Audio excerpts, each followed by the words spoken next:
Could this be the most underrated Jordan 1 to release all year this year? I think so.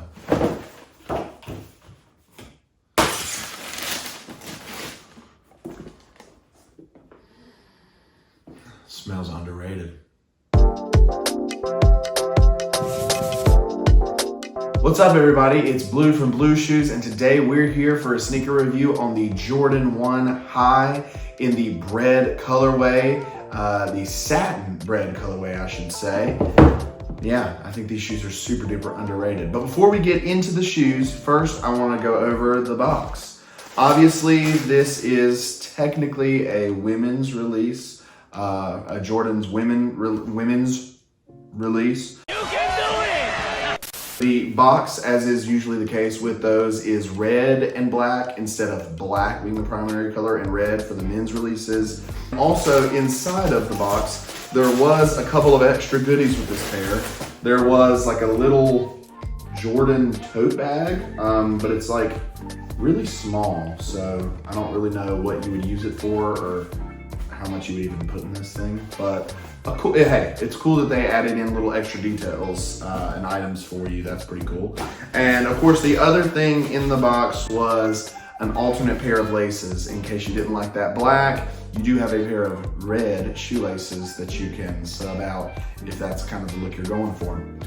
But anyways, enough of the box. I'm gonna move this.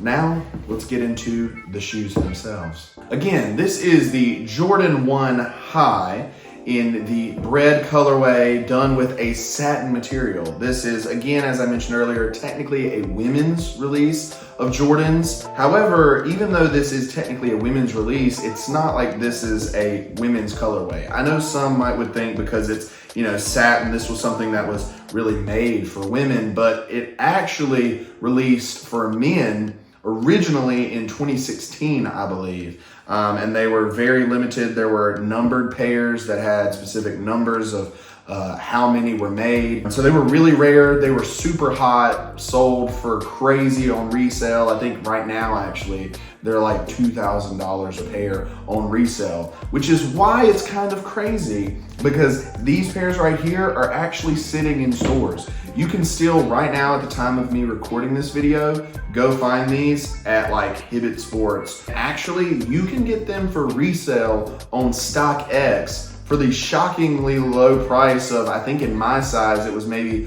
$140. Granted, once you add in all the shipping fees and all of that extra stuff, it would come out to right about what the retail pairs sell for, or maybe just under. But the fact that there's a pair of Jordan 1s in a Bred color blocking that are selling for retail or slightly less is kind of wild. I've never personally owned a pair of leather, just a classic leather Jordan 1 Breds. It's been a color blocking that I've personally loved and always wanted a pair of, but I don't really care to pay that resale price, the resale prices for them. So I've been waiting around and I saw these come out. Personally, I thought they looked really cool, but it wasn't until I got them in hand that I realized how much I really did like these. I know it's a little different, obviously, being satin material instead of the traditional leather, but I think these look really, really great, especially on foot with some black joggers or black jeans. I think they look really, really sleek.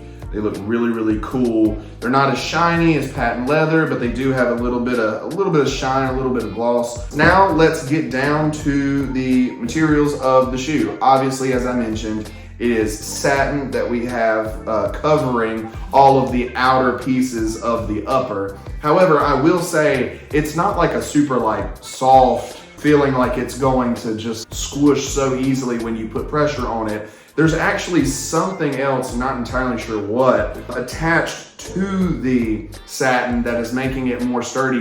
In fact, I honestly think it might be more sturdy than a lot of other Jordan 1s that I've had the pleasure to own. I think one possible downfall of the satin material is that if you were to scratch it or scuff it, I do think that satin could start to wear a little faster than leather would. Even the tongue on this shoe is, I believe that is satin as well, instead of the typical nylon that it usually is. Even the inside of the shoe is just, again, kind of a satiny material. It's tough to see probably on camera, but it's a very satiny material. I will say it actually makes for a super comfortable Achilles kind of pad here in the back. It's more comfortable in my opinion than the regular Jordan 1s are. We get into the inside of the shoe and it actually has a polyurethane insole, which is nice, and it feels super plush. Honestly, this insole feels way more plush than any of my other Jordan 1 insoles. It has a lot of squish to it and really provides a great step-in comfort for your shoe, for these Jordan 1 shoes. Of course, as Jordan 1s go, you have the typical white rubber midsole, followed by the red rubber outsole in a radial traction pattern. So yeah, if you want a sneaker that looks super duper cool, I would say go for these, because again, it's pretty hard to beat that price for the value that you're getting in a sneaker that honestly, again, is a lot cooler than I would have maybe initially thought. I'll go ahead though and get out actually a pair of my other Jordan 1s and just kind of compare to see if there's a difference. All right, so I brought out my University Blue Jordan 1s that I have. And again, they're made with like a leather and a maybe a nubuck material back there on the blue parts. But yeah, really one of the few differences that I noticed, of course, other than the materials, as I mentioned, the little holes there on the toe box aren't there. The Jordan logo that is on this satin pair is like a stitched or embroidered Jordan logo versus the embossed logo that you have on the standard Jordan 1 pairs. Some other differences between the normal Jordan 1s and these satin colorways is the little eyelets for the shoelaces are actually little metal like grommets instead of just a hole punched in leather. Another difference I noticed is the aglets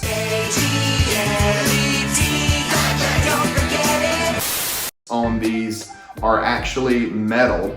They are silver and metal on the women's release here. So now to get into the fit and comfort. I think the fit and comfort of these is fantastic. I think it's better than some of my other Jordan 1s that I have, just because the inside of that satin, super comfortable to put your foot into. The polyurethane insole that they included in this over the just really standard foam insole that is in a lot of their other Jordan 1 releases. A women's shoe size is actually going to be 1.5 sizes larger on the label than a man's. So I got these in an 11.5 women's, which was a 10 in men's. Again, they only go up to an 11 in men's for these since they were women's release. So unfortunately, if you have bigger than a size 11 foot, these won't fit you.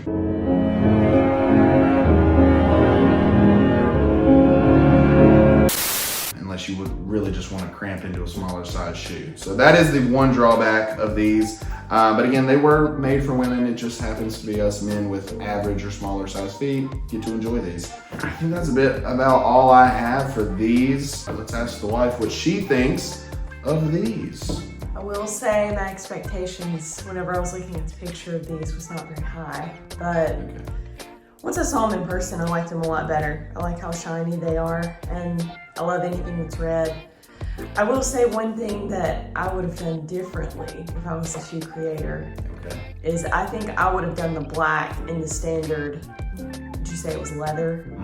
I would have done the standard leather and then had the satin for a pop of difference. That would have been actually really interesting if they had done something like that. They mixed the materials, a little bit of leather, a little bit of satin. Honestly, they might have sold a little better if they had. But yeah, so even like I said, when she first saw them, didn't have the highest of expectations, but once they got in and she was able to see them in hand and on my feet when I was wearing them, she thought they looked a lot better than she had initially thought they would. So yeah, great pair of shoes for a great value if they come in your sizes. But yeah, I think that wraps it up for today. Please give a like and a subscription maybe to a lesser known YouTube channel today. You never know what it might do to help boost someone's day or help them encourage them to keep going with their channel. And while you're at it, hey, if you'd like to, give a like to my channel or a subscription, I should say, because we're gonna be posting more sneaker reviews, Jordans, Nikes, Pumas, Under Armour, Curry brand, all the different brands. And yeah, sneaker release news, rumors, shoe leaks, all the stuff. But yeah, that'll do it for me today. Until next time, everybody. Blue out.